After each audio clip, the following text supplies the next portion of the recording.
Hi friends, கருவாட்டு குழம்பு எப்படி பண்ணுறதுன்னு பார்க்கலாம். நான் இன்றைக்கி 4 பேருக்கு எப்படி செய்கிறதுன்ற அளவோடு சொல்லியிருக்கேன். கண்டிப்பாக உங்களுக்கு யூஸ்ஃபுல்லாக இருக்கும்னு நம்புகிறேன். ஒரு பேனில் தாராளமாக எண்ணெய் சேர்த்துக்கலாம். ஏன்னா நம்ம எல்லாமே நல்லா வதக்க போகிறோம். அதனால் எண்ணெய் கொஞ்சம் தாராளமாக தேவைப்படும்.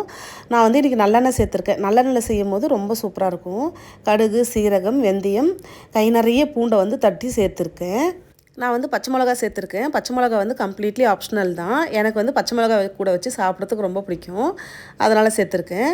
வெங்காயம் வந்து 15லேருந்து 20 சின்ன வெங்காயமும் ஒரு 4 பெரிய வெங்காயமும் நல்லா ஃபைனாக சாப் பண்ணி சேர்த்துருக்கேன். வெங்காயம் நல்லா வதங்கி வரணும். வெங்காயம் வதங்கிறதுக்காக கொஞ்சம் உப்பும் சேர்த்துருக்கேன். தக்காளி வந்து 3 பெரிய தக்காளி கட் பண்ணி சேர்த்துருக்கேன். வெங்காயம் தக்காளி வதங்குற விதம் தான் குழம்போட சுவையை கூட்டும். நல்லா வதக்கி விட்டுக்கலாம். தக்காளியை வந்து வதங்குறதுக்காக கொஞ்சம் மூடி போட்டு லோ ஃப்ளேம்லேயே வதக்கி எடுத்துக்கலாம். சீக்கிரமாக வதங்கிடும். நல்ல எண்ணெய் பிரிஞ்சு நல்லா மசிஞ்சு வந்துடும். இந்த ஸ்டேஜில் வந்து திரும்ப வந்து நம்ம சுருள ஒரு முறை வதக்கி கொடுத்துட்டு வீட்டில் அரைச்ச குழம்பு மிளகாய் பொடியும் கொஞ்சமாக வந்து தனி மிளகாய் பொடியும் மஞ்சள் பொடியும் சேர்த்துக்கிறேன். நீங்கள் உங்கள் காரத்துக்கு ஏற்ற மாதிரி அட்ஜஸ்ட் பண்ணி சேர்த்துக்கோங்க. இந்த மசாலாவோட பச்சை வாசனை போகிற வரைக்கும் சுருள நல்லா வதக்கிக்கலாம். கருவாட்டு குழம்பு பொறுத்த வரைக்கும் முருங்கைக்காயும் கத்திரிக்காயும் ரொம்ப ருசியாக இருக்கும். எனக்கு இங்கே கிடைக்கல, அதனால் நான் உருளைக்கிழங்கு சேர்த்துருக்கேன். சேர்த்த உருளைக்கிழங்கு நல்லா கலந்து கொடுத்துட்டு 5லேருந்து 7 நிமிஷம் லோ ஃப்ளேம்லேயே குக் பண்ணி எடுத்துக்கலாம். நல்லா தண்ணி பிரிஞ்சு மசாலாலாம் உள்ளே இறங்கி நல்லா வெந்து வந்திருக்கும். நம்ம சமைக்க ஆரம்பிக்கிறதுக்கு முன்னாடியே புளியை ஊற வச்சிடணும். அப்போ தான் வந்து புளி நல்லா ஜூஸியாக கிடைக்கும். புளி வந்து நம்மளோட விருப்பம் தான். ஆனால் கருவாட்டு குழம்புக்கு கொஞ்சம் தூக்கலாக இருந்தால் சாப்பிட்றதுக்கு ரொம்ப நல்லாயிருக்கும். மறுநாள் வச்சு சாப்பிடும்போது நல்லா டேஸ்ட்டாக இருக்கும். புளி சேர்த்ததும் தேவையான அளவுக்கு தண்ணியும் சேர்த்துக்கலாம். நல்லா வந்து தண்ணியெல்லாம் சுண்டி வதங்கி வந்தால் தான் குழம்பு ரொம்ப டேஸ்ட்டாக இருக்கும்.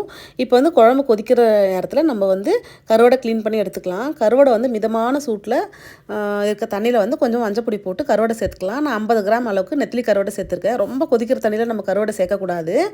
மைல்டான சூடில் இருக்க தண்ணியில் கொஞ்சமாக மஞ்சப்பொடி போட்டு கருவாடை வந்து ஒரு 2-3 நிமிஷம் நம்ம சோக் பண்ணிவிட்டு அதுக்கப்புறம் தலைப்பகுதியும் வால் பகுதியும் ரிமூவ் பண்ணிடலாம். அது வயிற்று பகுதியில் இருக்க அழுக்கெல்லாம் கருப்பாக இருக்கும். அதெல்லாம் க்ளீன் பண்ணி எடுத்துகிட்டு நார்மல் தண்ணியில் 2-3 முறை மைல்டாக அலசிக்கலாம். நம்ம நல்லா அலசும் போது கருவாடை வந்து ஒரு மாதிரி டேமேஜ் ஆன மாதிரி ஆயிடும். இப்போ எல்லாம் க்ளீன் பண்ணி எடுத்தாச்சு. குழம்பு வந்து எண்ணெய் பிரிஞ்சு நல்லா சுண்டி வந்துருச்சு. இந்த ஸ்டேஜில் கருவாடை சேர்த்துக்கலாம். கருவாடை சேர்த்து ஒரு 5லேருந்து 7 நிமிஷம் லோ ஃப்ளேம்லேயே குக் பண்ணிவிட்டு டக்குன்னு அடுப்பு ஆஃப் பண்ணிடணும். கருவாடை வந்து சீக்கிரமாக வெந்து வந்துடும். சாப்பிட்றதுக்கு ரொம்பவே நல்லாயிருக்கும். சூடான சாதத்துக்கு, இட்லி, தோசைக்கு, மெயினாக ராகி களிக்கு ரொம்பவே அருமையாக இருக்கும். நான் வந்து ஒரு 4 பேர் தாராளமாக சாப்பிட்டுட்டு மறுநாளைக்கே கொஞ்சம் வச்சு பழைய சாதத்துக்கெல்லாம் சாப்பிட்ற மாதிரி செஞ்சுருக்கேன். இதே மெத்தடில் நீங்கள் ஒரு 8 பேருக்கு செய்கிறேன்னா நான் ஆட் பண்ண இன்க்ரீடியன்ஸ் கூட டபுளாக ஆட் பண்ணிட்டா தாராளமாக வந்து 8 பேர் அளவுக்கு சாப்பிட்டுக்கலாம். நான் வந்து என்னென்ன ஆட் பண்ணேன்னு சொல்லிட்டு டிஸ்கிரிப்ஷன்லேயும் கொடுக்குறேன். உங்களுக்கு தேவைப்பட்டால் செக் பண்ணி பாருங்கள். சுட சுட சாதம் போட்டு அப்பளம் வச்சுட்டு கருவாட்டு குழம்பு ஊற்றி சாப்பிட்றதுக்கு எத்தனை பேருக்கு பிடிக்கும்னு மறக்காமல் சொல்லுங்கள். ஓகே ஃப்ரெண்ட்ஸ், கண்டிப்பாக இந்த வீடியோ உங்களுக்கு யூஸ்ஃபுல்லாக இருந்திருக்கும்னு நம்புகிறேன். யூஸ்ஃபுல்லாக இருந்திருக்கும்னு நம்பினீங்கன்னா மறக்காமல் சப்ஸ்கிரைப் பண்ணி சப்போர்ட் பண்ணுங்கள். சப்ஸ்கிரைப் பண்ணிட்டு பக்கத்தில் இருக்க பெல் ஐக்கானும் ப்ரெஸ் பண்ணுங்கள். அப்போ தான் நான் போடுற வீடியோஸ் எதுவுமே மிஸ் பண்ணாமல் பார்க்க முடியும். தேங்க்ஸ் ஃபார் வாட்சிங். பை.